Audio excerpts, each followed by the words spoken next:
Góðar áhorfendur og verið velkomin í næstu skref. Við erum komin með góðan gest í dag í þáttinn og það Halldór Blöndal. Og mér langaði að vera með hennar páskaþátt núna og ræða við Halldór raunverulega mjög hans pólitísku þáttöku og langa feril tengt pólitíkinni. Og þetta næri alveg aftur, Halldór, velkomin í þáttinn. Takk. Þetta næri alveg aftur til Menntaskólans Akureyrar eða hvað, pólitíkin? Já, hún miklu lengra aftur. Það miklu lengra? Já, við Jóhann Einvarðsson, sem var þingmaður Framsóknarflokksins, við mættum á Austurvelli þegar við gengum í Atlantshafsbandalagið og urðum að flýja undan táragasinu að Tjörninni. Já, 49, þið voru þar. Já, og síðan vorum við saman í bekk, ég og Ragnar Arnalds, Styrmir Gunnarsson, Jón Baldvin Hannibalsson og við byrjuðum að halda pólitíska fundi til að byrja með upp í Rísherbergjunni hjá Ragnari þar sem við rifumst og síðan á málfundi í Laugarnesskólanum í öðrum bekk í Gagnfræðaskóla. Já. Og þegar við komum í Austurbæjarskólan þá héldum við þessu áfram en okkur þótti djöfurlegt að hafa engan framsóknarmann svo við auglýstum á töflu skólans, auglýst eftir framsóknarmaðurinn, nokkur framsóknarmaður hér í skólanum og enginn gaf sig fram. Og síðan eru liðin hvað, 72 ár? Ef við tegum rétt, já, 1949. Já. Þannig að þetta er langt. Þetta hefur fylgt mér og þegar ég var lítill drengur þá var ég fyrir aðkasti vegna þess að Bjarni Bendisson var móðurbróðir minn og það var svo heitt í kolunum út af NATO. Já. Að við fengum ekki að vera í fríði, ég og Bendit Sveinsson, heldur var fólk svona að hamast við okkur út af skyldleik okkar við Bjarna. Já, tengst við Bjarna og varandi aðildina NATO á sínum tíma sem var náttúrulega táragas á Austurvelli og mikið læti og hafari. En okkur þótti mjög vænt sérstaklega Sigríði konu hans vegna þess að þeir voru litli þá komum við stundum við á Bergþórugötu 19 til þess að fá Coca-Cola. Við fengum bara spur hjá foreldrum okkar en okkur þótti kók betra svo að við komum þangað í heimsókn og fengum Coca-Cola hjá Bjarna. Já, það er bara búið upp allt. Svo það var mjög gott. En þetta er nú sérstakt, manstu bara eftir þessu 1949 á Austurvelli, bara Ég man það var? auðvitað eftir því. Sérstök saga, þetta er stór svona, já, frétt í okkar bara ævi þjóðar. En þetta var nú svolítið nálægt mér, á móti mér bjóð Stefnir Ólafsson sem var nú einn af þeim sem hvað harðast gengur fram. Þannig að þetta var mjög nálægt mér og Bjarni var auðvitað móðurbróðir minn, þannig að þetta var mjög nálægt mér allt saman. Já, mjög áhugavert. Það er svo margt sem að getur svona... En síðan þegar við fórum norður, ég var auðvitað aktífur með mínum hætti í menntaskólanum, við tókumst á í menntaskólanum.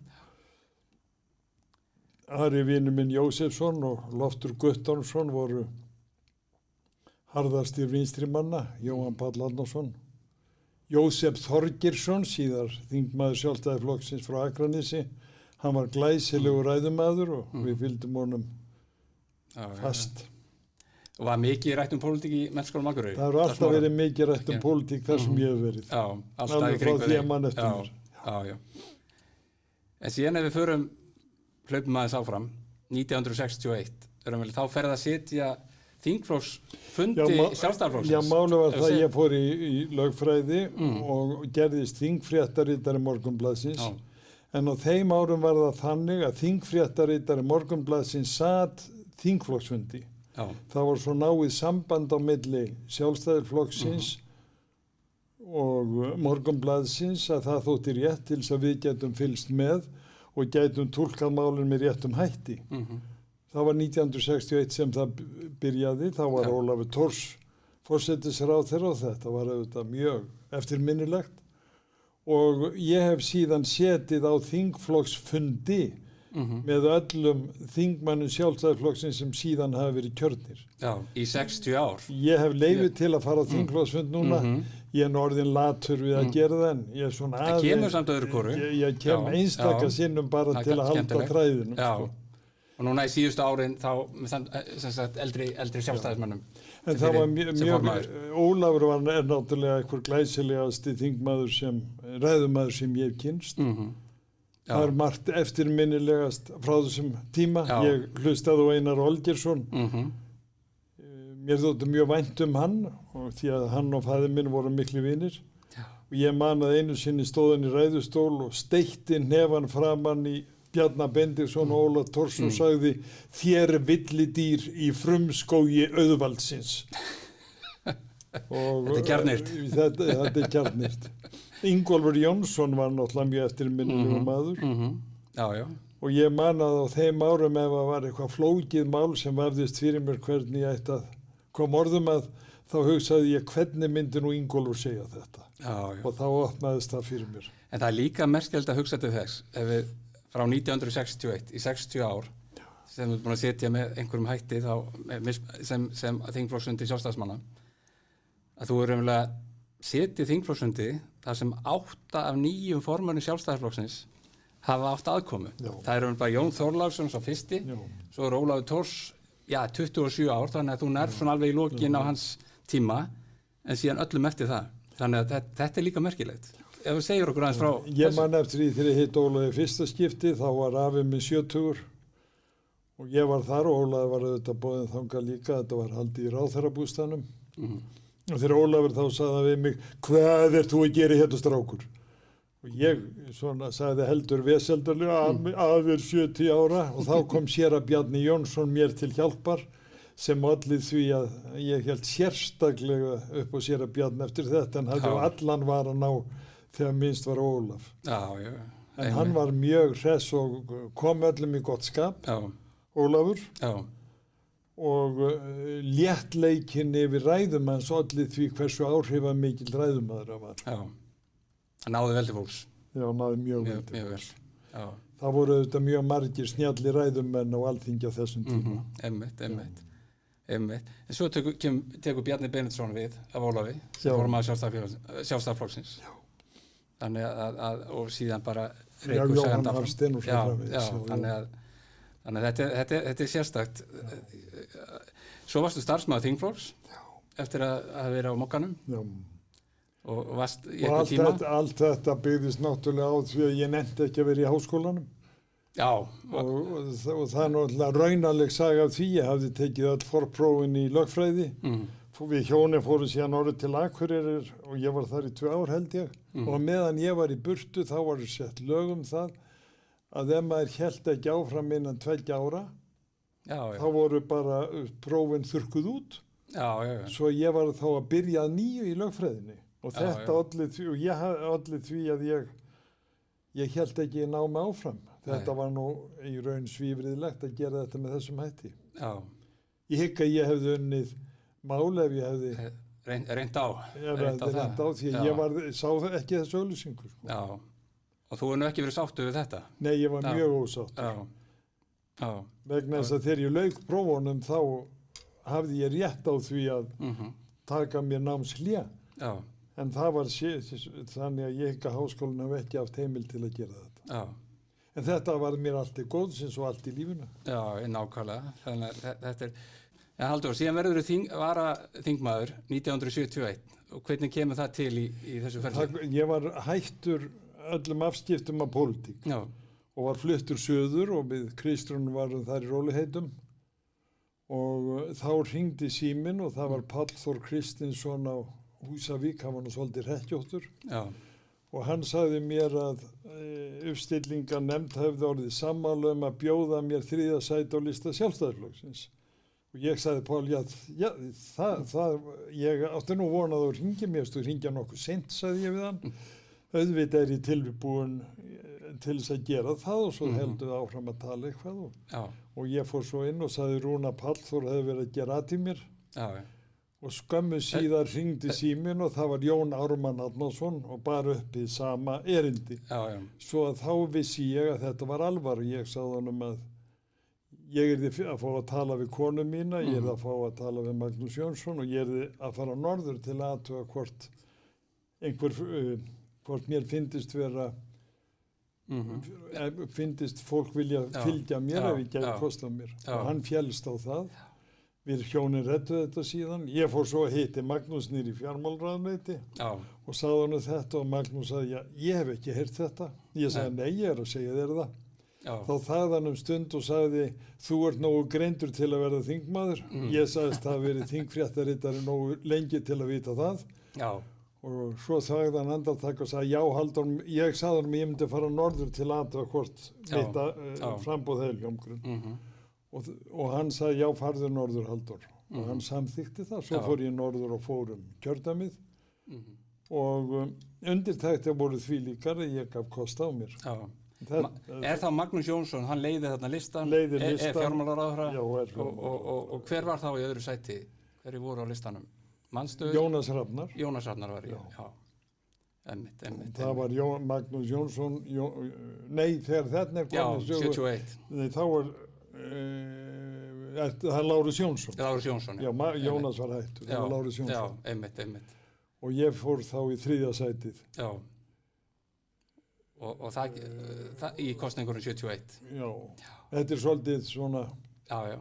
En síðan ertu varaþingmaður til 79. Já. Og var þá þingmaður 2. desember 1979 og það er svolítið merkilegu dagur því að afi minn Bendit Sveinsson var fæddur 2. desember. Ég var kjörinn á þing 2. desember 79. Já. En ég fór í fyrsta skipt á þing sem varamaður 2. desember 1971. Já. Svo þannig að dagur merkur dagur. Já, einmitt. Hvernig var svona, þegar þú varst að byrja á þingi, kosningabaráttan, hvernig fór þetta fram? Þetta er nú svolítið annað tími, þetta eru þá 42 ár síðan. Það voru þetta frambóðsfundir og við hittumst á þeim og síðan fórum við kjördæmið og héldum fundi hver flokkur fyrir sig. Já. Og það var mjög auðvelt að fara með Magnúsi því að hann var svo léttur ræðumaður og skemmtilegur. Og kunnugur allstaðar. Já. Það var auðvitað mjög lærdómsríkt að vera í framboði öll þessi ár, ná ekki að vera varaþingmaður í 8 ár var nokkuð langur tími. Já, einmitt. En lærdómsríkt og ég eignaðist marga vini á þessum tíma sem gaman að hitta. Já. Þetta er langur ferill, síðan sem þingmannsferillin er líka langur, þetta þá frá 79 til 2007, þannig að það eru tæp 30 ár, þannig að það er langur ferill. Hvað þá miðað við nútíman, hvernig þessu er háttað í dag, það endast fáir þetta lengi í nútímanum. En síðan þú ertu umverulega Norðurleið eystra fyrir það kjördæmi frá 79 til 99? Já, nei, 2003. Já, 2003, já. Og þá kemur þetta stóra kjördæmi í 2003 kosningunum. Þetta var nú svolítið erfitt að taka við Múlasýslunum en Norðurland eystra var nógu stórt fyrir. Já. Það var auðvitað langstærst kjördæma utan höfuðborgarsvæðisins og mikið landflæmi. Þegar þetta kjördæmabreytingin kom upp, þá var það Friðrik Sófusson sem leiddi það, sagði Davíð mér. Já. Svo var hann eitthvað ónæði með mig og fór að tala þetta og ég sagði mér, hvert þú að rífast, þú sagði að þetta væri að Friðrik Sófusson færi með þetta mál, ekki þú. Og þá sagði mér að láta ekki eins og fíbl. Svo að við tókum nú alvarlega að samtala kjördæmabreytinguna. Já. Og ég sagði honum að forsendur mínar væri alveg skýrar. Ég myndi ekki fylgja þessu nema Siglufjörður kæmi með austur Norðurland eystra og hann að gangast undir það að það kæmi jarðgöng í gegnum Héðinsfjörð til Siglufjörðar og inn á þetta gekk hann. Jafnframt sagði ég honum að Múlasýslur eiga landfræðilega að vera með Þingeyjarsýslum þannig að eðlileg mörk eru þá Tröllaskagi Vatnajökull. Já, einmitt. Ég var á þessum tíma hafði ég nú aðeins kynnst Múlasýslunum því að við Egill höfum farið þar mikið en það var nú samt mikið viðbót. Já. Og ég fann það nú vel þegar ég fór yfir Sýslumörkin og þá var ég komin í annað land. Já. Ég var ekki jafn kunnugur þar eins og Hólsfjöllum eða Raufarhöfn. Já, Siglufjörður Djúpivogur stystu leið 450 km. Já. Þannig að þetta er eins og að keyra frá Húsavík til Reykjavíkur í dag, þannig að til að svona fólk átti sig á fjarlæðanum. En landfræðilega á þetta saman, hins vegar Suðurkjördæmi tóm vitleysa og eins norðvesturkjördæmi, Ísafjörður, Sauðárkrókur, Akranes, það ekkert. Þessi staðir eiga ekkert sameiginlegt. Þetta eru flókin kjördæmi. Já, það allt annað, Norðausturland, Östfirðir, hafa frá öndverðu átt saman og alltaf viðskipti á milli Akureyrar og Östurlands. Já, einmitt. Já. Svo svo skemmtilegt að koma við á Grímsstöðum þegar maður fyrir austur. Já. Stoppa ykkur Bragi mikill vinur minn, Benediktsson. Einmitt. En svo verður landbúnaðarráðherra. Já. Eftir kosningarnar 91 til 95. Mér langar að segja frá því að ég vissi að hafði grunum að Bragi verið sjálfstæðismaður eftir að hann var þarna á ferðinni. Og ég vissi að hann hafði heitið Guðbrandur Benediktsson og skipti nafn af því að hann var alltaf kallað Bragi. Einhvern tímann var þarna á ferðinu og sá mann þar við girðingu, svo ég stoppaði hjá honum og kynnti mig og sagði, ert þú ekki Bragi Benediktsson? Jú, sagði hann. Svo ég sagði hann nokkur hætt á því að þú hefur skipt pólitíska skoðun, þú hefur skipt nafn úr Guðbrandi Braga. Hann sagði, svo var ekki. Og síðan erum við góðir vinir og tölum saman oft á ári og ég fer ekki þarna að hans að koma við. Koma við á Grímsstöðum. Já. En landbúnaðarráðuneytið 1991, þú tekur við sem ráðherra. Það hafa verið mikla breytingar með að vera ráðherra. Já, það var, ég tók strax þá ákvörðun að biðja hann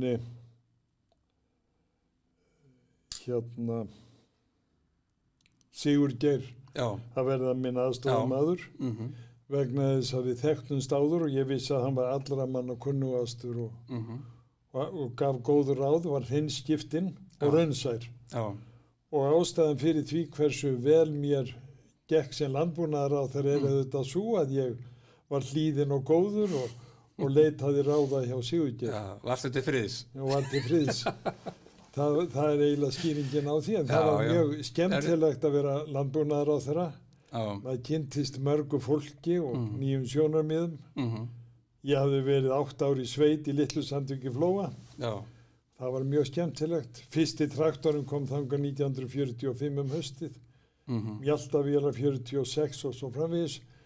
Svo kom súþurrkun þannig að ég sem drengur fylgdist með því að þegar landbúnaðurinn var að nútímavæðast og var ekki alveg ókunnugur. En það var mjög skemmtilegt að vera landbúnaðarráðherra. Og ég sagði Davíð 1995, má ég ekki heldur vera landbúnaðarráðherra en samgönguráðherra, hann var þá búinn að semja miðgangsstæða en það var mjög skemmtilegt. Einmitt. Og það var mér til létti mér róðurinn að það var tekinu kvóti og ég hafði sem þingmaður í stjórnarandstöðu tekið undir nauðsyn þess að þetta gert en ekki verið alltaf neymaður.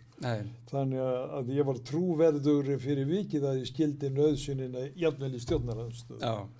Og ég álíta þingmenn í stjórnarandstöðu ekki alltaf að vera bara á neyinu. Þeir hafa þroska til að þora að segja já ef það var rétt í miklu málum. Einmitt. En samgönguráðherra? Það nú áhugamálið mitt, samgöngumál. Það var auðvitað mjög skemmtilegt ráðuneyti og margt sem kallaði á einmitt á þessum tíma. Það þurfti að koma hringveginum á og þar voru mjög mikið og margt ógert. Ég veit ekki hvað ég á að kalla stærstu skrefin, Hvalfjarðargöngin voru auðvitað mjög merkileg.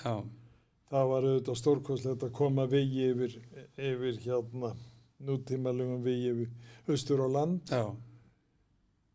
Skaftafellssýslur. Það var margt en stærsta máli, og ég vil segja Ólafsfjarðargöngin að ríkisstjórn Þorsteins Pálssonar féll var það ekki 1990 frekar en 89. Og ég sagði við Þorstein Pálsson áður en hann hélt sinn síðasta ríkisstjórnarfund, nú átt þú að gera það fyrir mig að leggja til að það verði farið í Ólafsfjarðargöng á þessum fundi og láta það vera þitt síðasta verk í ríkisstjórn. og hann félst á það og hann flutti tillögu Ólafsfjarðargöngin, Múlagöngin og þeir treystu sér ekki til að fella það og þar með var málið komið í gegn í raun og veru. Já. Síðan var það auðvitað stórkostlegt að ná Héðinsfjarðargöngum. Við unnum vel að undirbúningi þess.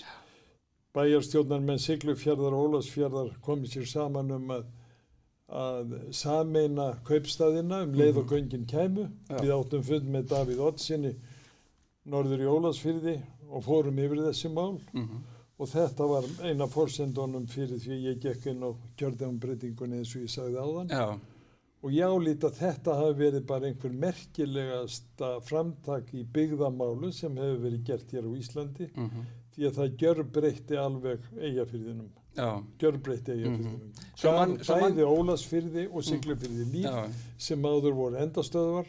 Og nú er ég raunar hissa á því að þingmann skuli ekki hafa haldið áfram og farið í jarðgöng frá Siglufirði yfir í Fljótin. Þetta er ekki svo langt.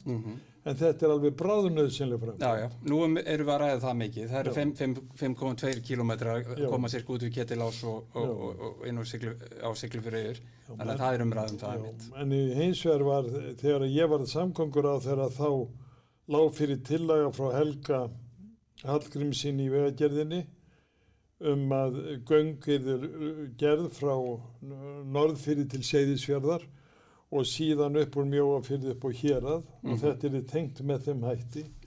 Við áttum náttúrulega 1991 enga möguleiki að fara í þetta svo snemma. Nei. En þessi hugmynd fékk aldrei hljómgrunn á Seyðisfirði. Nei. Þeir vildu bara göng í gegnum beint upp á Egilsstaði. Já. Talandi Múlagöng, það var bara núna í þessu mánuði 30 ára, 1. mars 1991 sem voru tekin í notkun, þannig að það er bara rétt 30 ár síðan. Og þá kemur annað upp svona í hugan þegar þú ert samgönguráðherra, þá er vegurinn milli Akureyrar og Reykjavíkur honum koma í olíumöl og það er svona athöfn við Sessilíubúið upp á Öxnadalsheiði í september, minnum 22. september 15. 1994 sem að það er nefnilega ekki lengra þetta síðan að koma svona stóra mikilvæg samgöngumannvirki og bundið slitlag. Þetta byrjar það má segja að þetta byrjum aldamóti 1990, kannski örlítið fyrr. En þetta voru svo miklar vegalengdir og þetta var svo erfitt. Já. Ég man nefnilega, ég nú aðeins fyrir að skoða þetta 1981, þá er 10% af leiðinni milli Akureyrar og Reykjavíkur með bundnu slitlaði fyrir 40 árum. Og það gerist bara þarna okkur 12-13 árum, þá er bara klára slitlag milli Akureyrar og Reykjavíkur.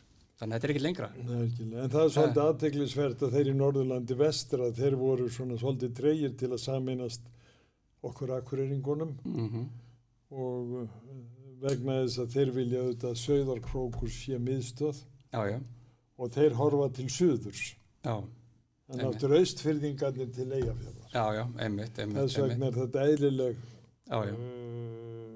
uppbygging kjördæmanna eins og þannig. Þú varst áðan að tala stóra og mikla byggðaaðgerð, en það var langar mér nú minnast á eina sem er nú svona líka hefur talað mikið eftir á og það er stofnun Háskólans á Akureyri. Sverrir og þú voru miklu fylgismenn. Já, við náðum þessu fram. Við erum upphafsmenn af þessu og þessu var tekið mjög fálega til að byrja með og það var þetta var erfið barátta.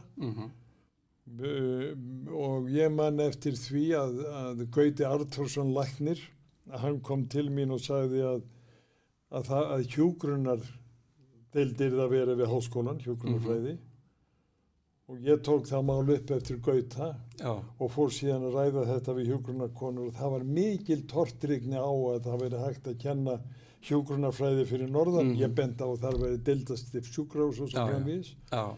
En við Sverrir nutum náttúrulega þess að Valur studd okkur og ýmsir aðrir og smátt lukustu baugumanna fyrir nauðsyn þessa.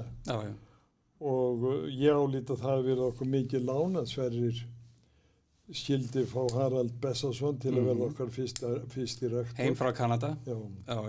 En þetta var svolítið bratt hjá okkur Sverrir til að byrja með. Já. Og í dag, þú tekur sérstaklega fram hjúkrunadeildina, þarna er náttúrulega rekin gríðarlega öflug hjúkrunadeild og öflugi hjúkrunarfræðingar sem koma frá Háskólanum á Akureyri og ég held að sé núna voru að vera að breyta en það var að vera að taka, áður voru að vera að taka 55 nemendur á ári en nú var það breytt upp í 75. Þannig að þetta mjög öflug og þessi hjúkrunarfræðingar eru raunverulega að starfa út allt land og sinna þessu mikilvæga störfum.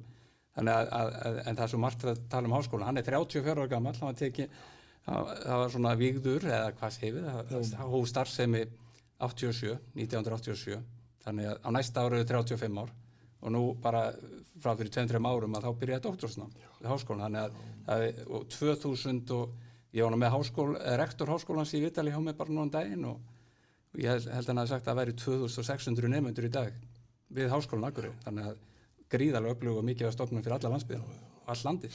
En það var alveg fordómarnir þarna til að byrja með voru ótrúlegir. Já. En við gáum hvergi eftir í þessari baráttu við Sverrir og auðvitað fylgdu Norrlendingar okkar. Já. En mér sérstaklega minnistætt hvað að þessi tortryggni varðandi hjúkrunardeildin og skil hana í raun og veru ekki því að það var deildaskipt sjúkrahús á Akureyri og velmenntaður og hæfir læknar. Einmitt. Þannig að þetta hefur gengið mjög vel. En síðan hætturðu á þingi, þú ert forseti þingsins síðustu árin, hvað 6 ára eða hvað var langur tími? Ég var forseti til haustsins 2005. Já. Og já. Var það ekki ágætur tími? Það var mjög góð tími. Ég var svo heppinn að ég var forseti þingsins 99. Já. Og ég var, það var mjög skemmtilegur og góður tími. Gaman að vera forseti Alþingis. Já. Og þannig að það er bara eftirminnilegur tími. Já, maður kynntist svona þinginu öðruvísi en áður og þingmannum og ég átti mjög gott samstarfið þá sem þar voru. Já, við alla flokka og þingmenn allra flokka. Já. Og svo 2007 þá segir þú gott og hættir á þingi. Já, þá hætti ég. Já, þannig að og hefur síðan verið bara á fullu í starfinu í sambandi eldri sjálfstæðismanna. Já, við tókum það að við stofnuðum ég var formaður samtaka eldri sjálfstæðismanna en nú hefur starfsemin legið niður í rúmt ár út af veirunni og ég var nú að hafa við orð við Björgu Þórðardóttur að það veri nú komið tími til að halda fund núna eftir páska en hún var nú tortryggin og það getur ekki að því orði. Hún mjög öflug og gott að hafa þennan gamla nemanda mína norðan með sér þegar maður verður gamall. Nákvæmlega. Þannig að þetta bara öflug, ég fylgst með og þetta bara öflug þegar við erum með miðvikudagsfundi í hádeginu og fram að kóðinu og meira þess að kynðarinn heiður að vera með ykkur á fundum.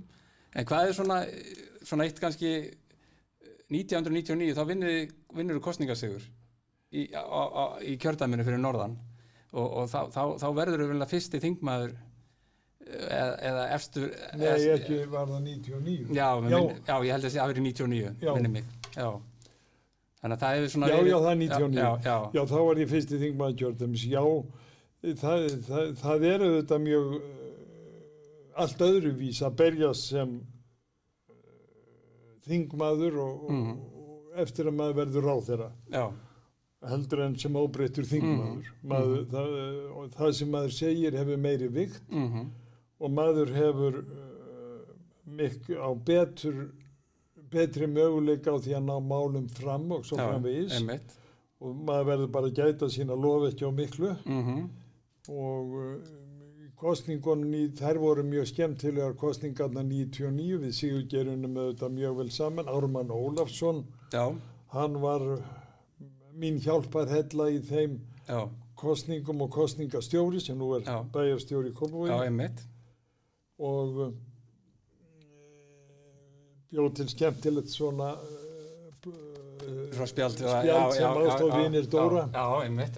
Heyrðu, ég gleymdi að segja frá því að í sambandi við Háskólann og Akureyri að þeir vorum að berjast fyrir hjúkrunardeildinni þá urðum við sammála það við Sverrir að hann kostaði heim að hingað kæmi heim Margrét hjúkrunarkona.